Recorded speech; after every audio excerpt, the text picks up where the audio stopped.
Un président sortant en pleine campagne, grand favori de la prochaine élection. Aux électeurs, Mohamed Ould Razouani promet de continuer à protéger le pays de la menace djihadiste qui gangrène le Sahel et prône une approche collective.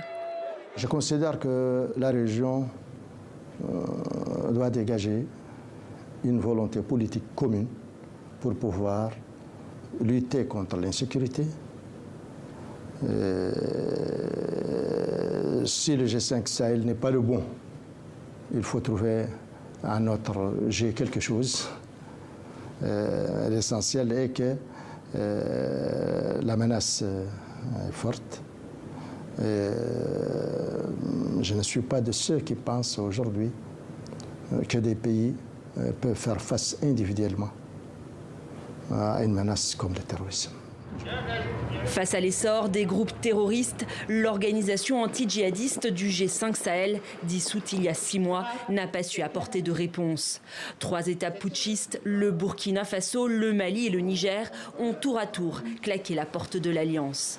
Avant d'annoncer en septembre la création d'un nouveau partenariat contre ces violences ayant fait plus de 10 000 morts et des centaines de milliers de déplacés dans ces 3 pays depuis 2021.